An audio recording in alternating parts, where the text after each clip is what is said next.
My husband's former wife engaged an attorney to try to force me to give her money for her child, but now the situation has completely reversed and she owes me. This whole situation leaves me feeling deeply insulted, given that I've consistently shown respect. I'm dealing with issues with my late husband's ex-wife, who is asking me for child support, even though it's only been a month since my husband died. Dante died last month. He was only 34 years old when a building fell on him. He didn't even make it to the medical center. He passed immediately. I got a phone call about the incident while I was working, and when I got there, he was already gone. Looking at his body without any signs of life felt like being trapped in a bad dream. I never imagined I could feel so utterly powerless. I was completely heartbroken because we had gotten married just 2 months previously. Dante was thrilled about the wedding because he thought it was his second chance at happiness.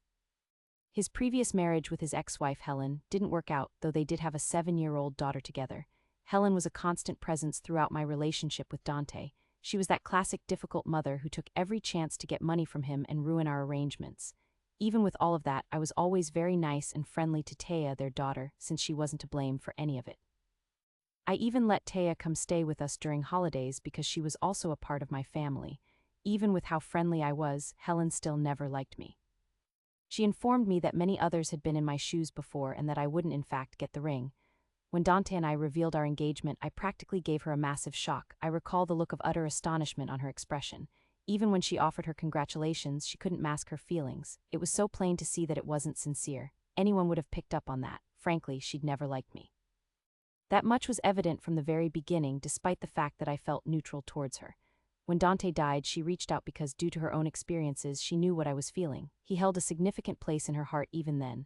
Naturally, she was the only person I could turn to about how I was feeling during that tough time. I felt like no one else truly grasped the depth of my suffering. I haven't felt like myself in a long time now. I've been attempting to complete the paperwork and manage his estate, and it's been incredibly draining. I desperately wish I could postpone it until I was feeling stronger, but that's just not possible. I've been dealing with his estate for the past month and I'm nearing the end. Dante set up a college fund for his daughter, but everything else he left to me. Now I own his house, his car, and every penny he saved. Unsurprisingly, when Helen learned of this, her sudden generosity vanished. She had the nerve to ask me when I had the opportunity to convince Dante to alter his will. I reprimanded her for even implying that I influenced him. I had no idea when Dante made the decision to change his will, but it was entirely his decision. If he had left me with nothing at all, I still would have been okay with it. I couldn't help it, he was just meticulous by nature. Helen was constantly guessing about Dante's wishes, and it got so bad that I avoided her. The only times we connected were by pure chance, like when we'd bump into each other at the shopping center. Whenever I spotted her, I'd immediately head the other way. I figured if I just didn't pay attention to her, she would eventually fade away. Sadly, that wasn't how it worked out. She was plotting something even more unpleasant to hit me with. A couple of days ago, Helen brought Taya over to see me. She explained that Taya had been missing me, so I let her bring her. I thought Helen would just drop her off, but I was shocked when she settled in, complimented the house, and asked if I had already started updating things. Next, she mentioned how fortunate I must be to not have financial worries. At that moment, I started to question what her hidden motivations were with these remarks. It was then that Helen revealed she'd been having difficulties providing for Taya. Dante used to send child support, but now that he was gone, Taya wasn't getting any. Helen seemed to think I'd pick up the tab, but I hadn't done so up until then. I replied very politely that Taya wasn't my actual child and there was no requirement for me to support her. Furthermore, her father had left a considerable sum for her future education. If that wasn't enough, Helen had a good career, so I was convinced she could use her own income to support her own daughter. Helen was utterly stunned by what I said. I remember her saying she was shocked by how mean I was being to a little girl whose dad had just died. I responded that it was a bad time to talk about this. I had just wrapped up the process of handling Dante's affairs and was also facing extra costs now that he wasn't around to help with the finances. Her request for money at that moment was unhelpful. She then said I was self-centered and unfair. She said she'd been expecting a day like this, where I'd make Taya miserable simply because I was her stepmother. I assured Helen that I loved Taya, and though things were tight money-wise right now, maybe we could talk later and find a solution. Naturally, she didn't want to hear it, which made me even more upset, and I just lost it. Before I knew it, I was seeing red.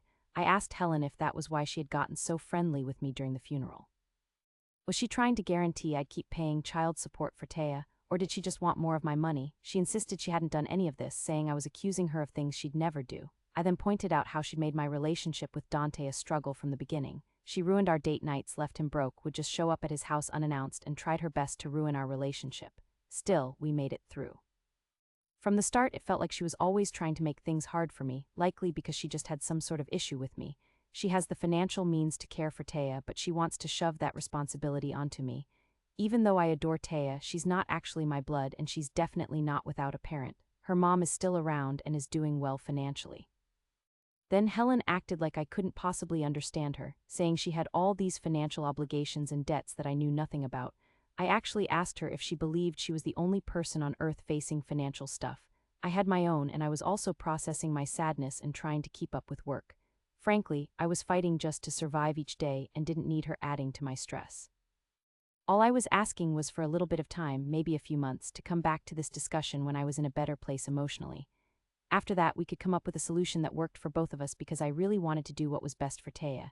It seemed like my words just weren't registering with Helen, so she just grabbed Taya and left. Before they left, she told Taya I didn't want her around, which was a total fabrication. I tried to talk to Taya about it, but Helen rushed her out the door.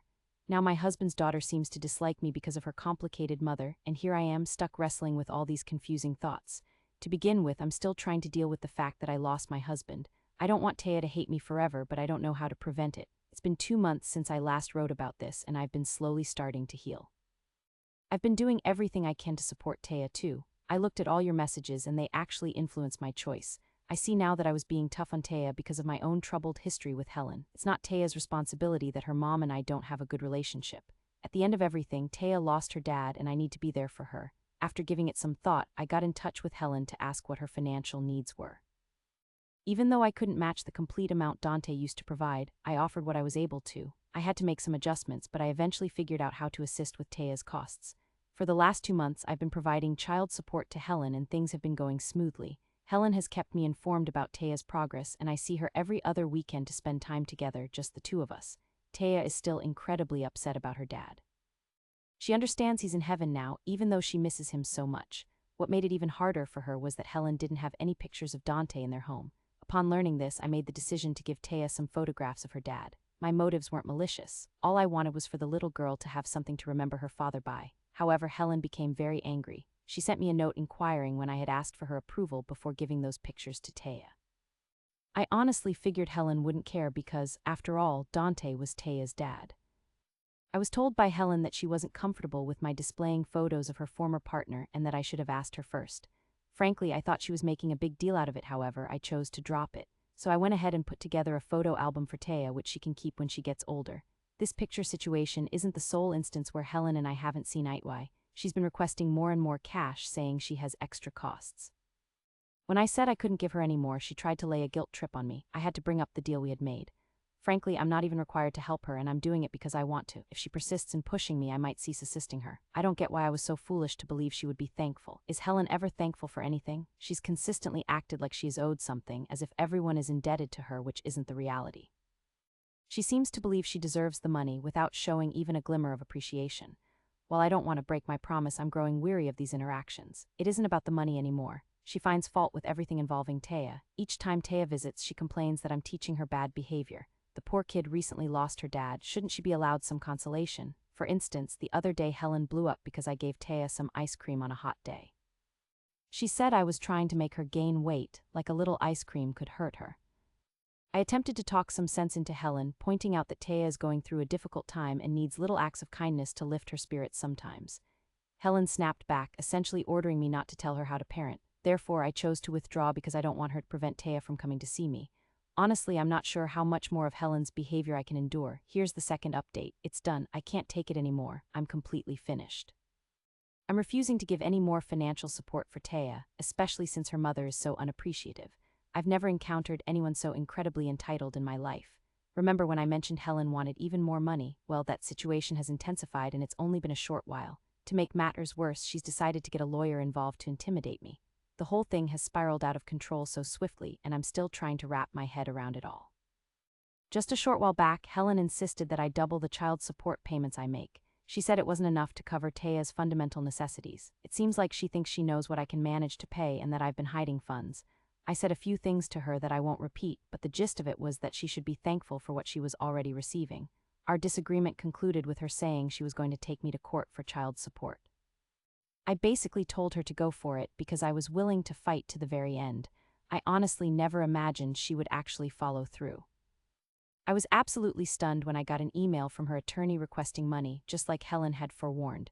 I responded to the attorney, making it clear that I wasn't going to pay anything. It was like I had unleashed a whole mess of trouble. During the last few weeks, Helen and her lawyer have been taking turns giving me a hard time. Her lawyer, particularly, is close to crossing the line with all the intimidation tactics. He even went as far as to say they would put me behind bars and take all my belongings. I don't even believe that's even feasible just over child support. I've kept telling them to back off and that I won't pay more than the amount I've already provided.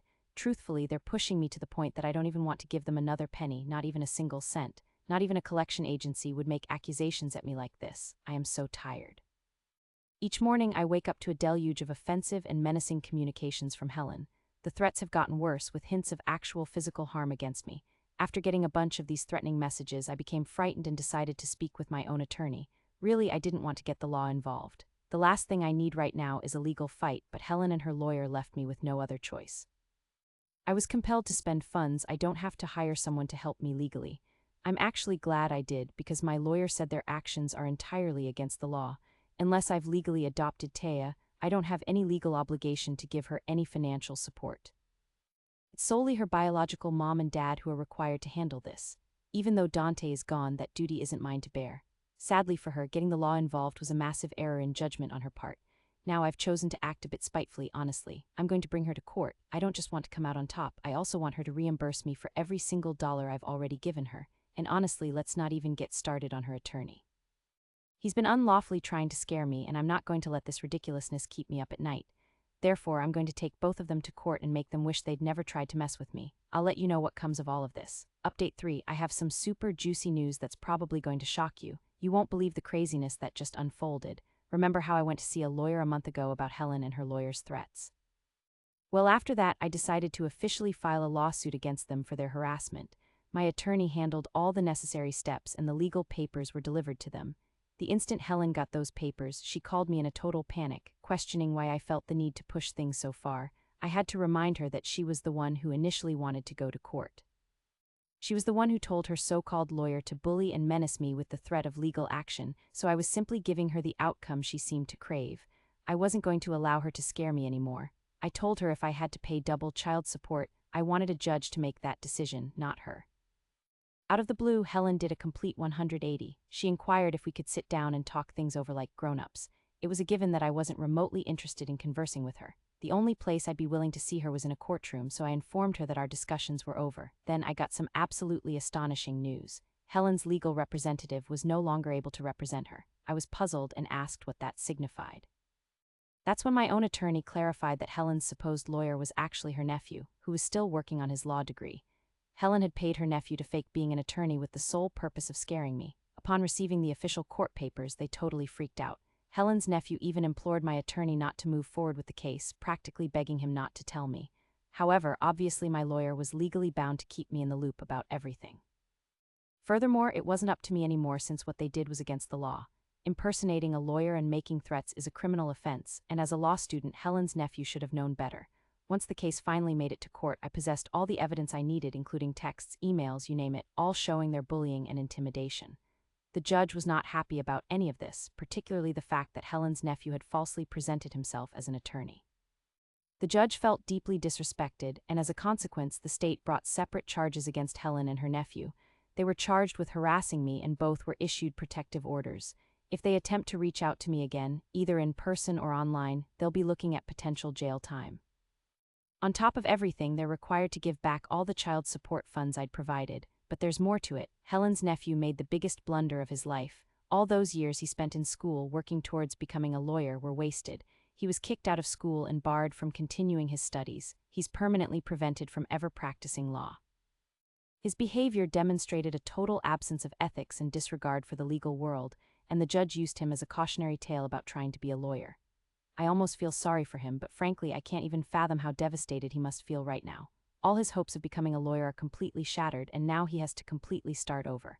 He was so close to getting everything he ever wanted, and now it's all gone because he couldn't stop pretending and showing off. Helen and her nephew should have just stopped when I told them to. They really shouldn't have kept on harassing me. They should have known that they had no valid legal grounds to make these groundless threats. But they didn't, and now they've lost everything. It's really been a crazy situation, but I'm happy that it's over. Let this serve as a warning to anyone who thinks they can bully others. It won't end well. I'll let you know if anything else arises, but at the moment this whole thing seems to be finally over. I really believed everything was finished, but there's one more detail I need to tell you. I see this as a way to express my gratitude for all of your encouragement and support during this entire ordeal. This whole situation is just ridiculous, and truly, if Helen had been happy with the small amount of assistance I generously provided, this mess wouldn't have gotten so out of hand. Or she wouldn't be stuck in the hospital now. Do you recall her nephew, the one who was removed from the competition? Turns out, his parents were incredibly mad at Helen for dragging their son into her scheme and plans. Can you even fathom the effort, cash, and support they poured into assisting their son's goal of going to law school, only for her to wreck everything? Now he'll never have the chance to be a lawyer, and his future is wrecked thanks to Helen's self-centeredness. The nephew's mother, who is also Helen's sister, was so furious that she assaulted Helen at her place of employment. She waited for Helen in a deserted parking area after Helen finished her work shift and started a fight. By the time the security guards got there, it was too late. She ended up with a fractured nose, multiple broken ribs, and a badly battered face. Who would have believed it? I always felt that Helen's sister was a genuinely kind individual, but I suppose anyone is capable of aggression when their child's prospects are ruined by someone older who should have known better. The harsh truth is that Helen really should have known better. She never should have involved her nephew in this insane plan. If she was that desperate, she could have asked a buddy to pretend to be a lawyer, or, ideally, she never should have asked me for more cash in the first place. I have a strong feeling her main motivation was simply getting more cash to support her extravagant way of living. Everyone knows she's obsessed with high-end fashion and costly vacations. Dante and I always thought she might have been dipping into Taya's funds to finance her little extravagances, but we kept quiet since Taya was well cared for. Now her entire scheme is crumbling, and honestly I don't have an ounce of remorse. This is exactly what Helen earned for tormenting me when I was grieving and attempting to financially ruin me. Furthermore, she had the nerve to try and bully me for months on end. I was genuinely trying to help her, for goodness sake, but she showed me zero compassion, and now I'm returning the favor.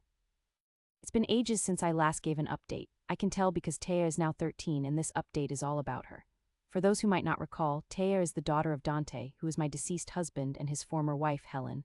I last had any communication from Helen when her own sister admitted her into the hospital after a physical altercation, which happened in the wake of the fake lawyer and lawsuit chaos.